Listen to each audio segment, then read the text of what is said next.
বস। দিদিয়াকে ডাক।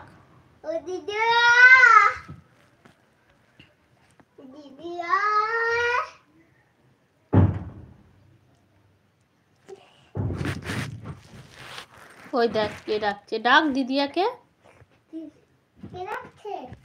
মাম্মাম ছিল একটু আগে, তো কই তো বললাম খুব মাথা যন্ত্রণা করছে, শুয়েছিলাম। আর ছোটরা চুল টানছিল ধরে। এবার আমি যে একটুখানি রাগ করে কি বলবো তাড়া দিয়েছি, ও নিচে চলে গেছে।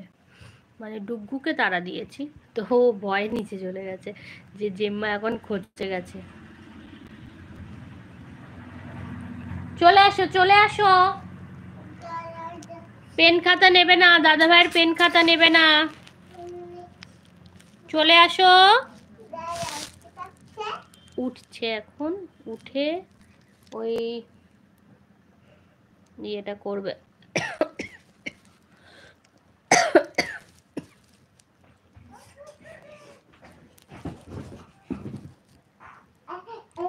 আর তোমাকে জানলা দিয়ে দেখাচ্ছি ওয়েদারটা কেমন হয়ে রয়েছে। দাঁড়াও 1 মিনিট।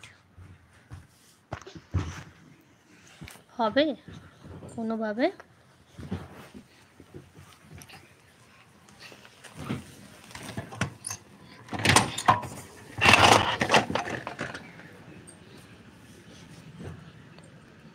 জানলা দিয়ে দেখো গাইস, একদম ওয়েদারটা আউ লাগছে, কিন্তু পায়ের ওপর দাঁড়ায় না।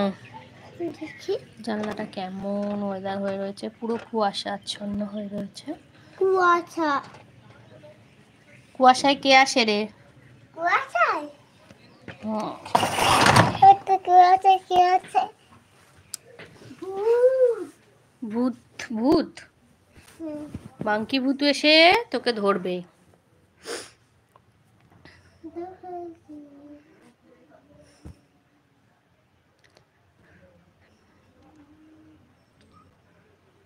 ন মিনিট হয়ে গেল, এখনো কেউ এলো না। অবশ্যই আমি বলে লাইভে আসিনি যে আমি লাইভে আসছি, কেননা আমি সত্যিকারে জানি না যে আমি তোমাদের বলবো যে আমি লাইভে আসবো। দুপুরবেলাটা একটুখানি আসলে ভালো হয়, কিন্তু দুপুরবেলা খাওয়া দাওয়া করে ঘুমাই। তার কারণ যদি না ঘুমাই তো ডুগ্গুকে আর বাম্বিকে পড়াতে পারবো না, খুব মাথা যন্ত্রণা করবে।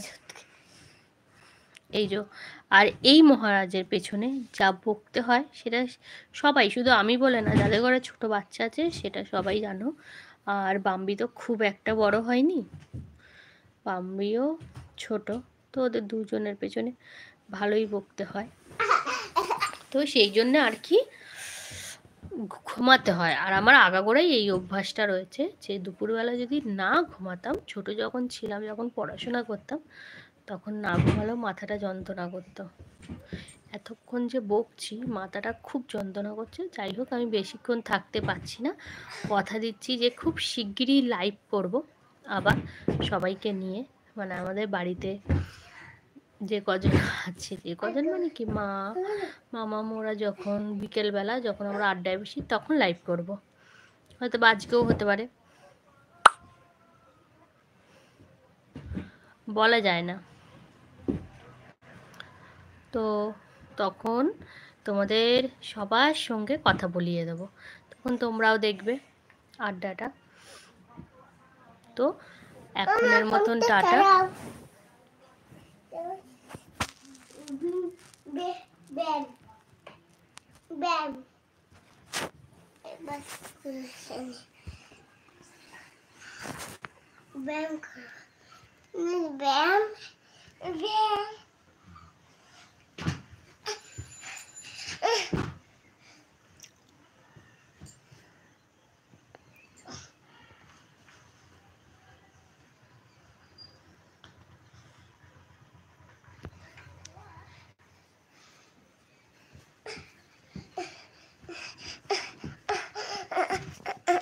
করে না মা ওরকম।